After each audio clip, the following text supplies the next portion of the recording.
इसमें हमारे पास है इसमें हमारे पास है कैच क्रॉप्स। अगर हम कैच क्रॉप्स को देखते हैं तो बेसिकली कैच क्रॉप्स क्या है, वो ऐसी क्रॉप्स हैं कि अगर हमारे पास कोई भी मेजर क्रॉप जो है वो हमने ग्रो की है, वो फेल हो गई है, या वो उसकी जो ग्रोथ सही से नहीं हो सकी, या उसकी हमसे सोइंग डिले हो गई है जिससे उसकी जो जर्मिनेशन है वो कम है, या मेजर क्रॉप सक्सेसफुली हम उसको ग्रो नहीं कर सके, तो कोई भी उसकी जगह जो क्रॉप ले लेती है उसको हम बोलते हैं कैच क्रॉप। मैंने बताया है कि कंपेनियन क्रॉप वो क्रॉप है कि उसमें हम क्या करते हैं, दो क्रॉप्स को ग्रो करते हैं इकट्ठा, लाइक इकट्ठा कर सकते हैं। जिस तरह आजकल अगर आपने देखा होगा तो हम जो हमारे पास कोई भी ये ब्रासिका फैमिली से कोई भी सरसों वगैरह है उसके साथ हमने ओट को मिक्स करके लगा देते हैं। एक तो इससे ये होता है कि जो फॉरेज क्वालिटी है वो इम्प्रूव होती है, और दूसरा ये जितनी भी लेग्यूमिनस क्रॉप होंगी ये क्या करेंगी, ये सॉइल की फर्टिलिटी को इन्हांस भी।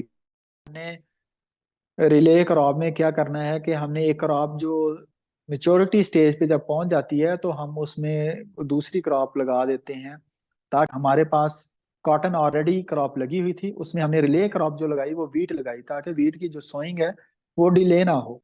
तो उसको हम खड़ी कपास में कदम की काश, ये रिले क्रॉप की एक एग्जांपल मैंने बताई आपको। कैच क्रॉप स्टूडेंट पूछ रहे हैं कि कैच क्रॉप क्या है।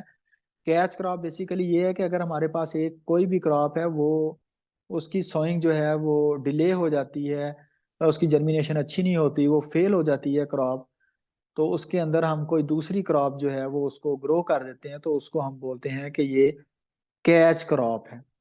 तो कैच क्रॉप कोई भी हो सकती है कि अगर आपकी कोई मेजर क्रॉप जो है आपने वो लगाई और वो नहीं, मतलब उसकी ग्रोथ अच्छी हो सकी, तो आप उसकी जगह पे कोई और क्रॉप ग्रो कर लेते हैं, तो उसको हम बोलते हैं कि ये कैच क्रॉप है। मतलब लाइक अगर रबी सीजन में आप देख लें तो आपने कॉटन ग्रो की है, तो कॉटन अगर वो नहीं ठीक होती तो आप उसकी जगह पे कोई सॉरगम या कोई इस तरह का मिलेट वगैरह भी आप ग्रो कर सकते हैं। जी next one please.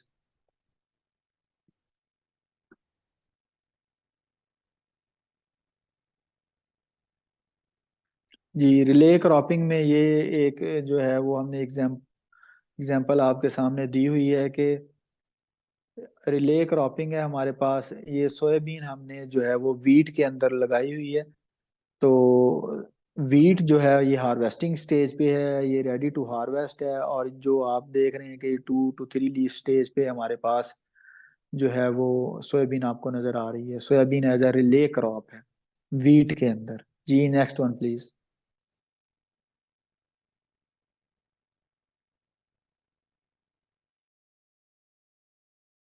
Life cycle based classification को अगर हम देखें कि हमने लाइफ साइकिल की बेस पे भी क्लासिफिकेशन क्रॉप्स की है, तो उसमें हमारे पास आ जाता है जो वो डिफरेंट लाइफ साइकिल की बेस पे क्लासिफिकेशन है पास। उसमें एनुअल क्रॉप्स हैं, कुछ बाइनियल क्रॉप्स हैं, और कुछ पीरियड क्रॉप्स हैं। ये तीन क्लासिफिकेशन है लाइफ साइकिल की बेस। वी अगर हम देखें तो एनुअल क्रॉप्स क्या हैं, जो अपना लाइफ साइकिल एक साल में कंप्लीट करती हैं, एक ग्रोइंग कंप्लीट करती हैं, उसको हम बोलते हैं एनुअल क्रॉप्स। लाइक उसमें वीट है, मेज है, बार्ले है।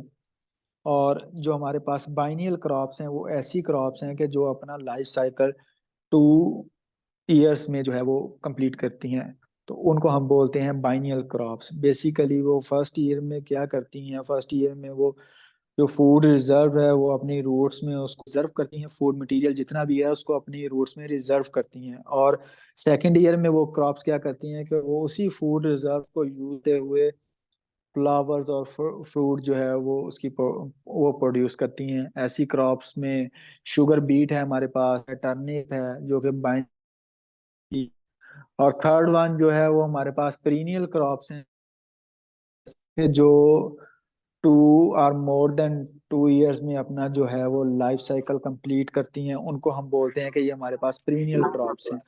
और पेरिनियल क्रॉप्स में शुगर केन आ जाता है, एल्फाल्फा लूसन आ जाता है जिसको हम बोलते हैं। जी नेक्स्ट वन प्लीज मैम।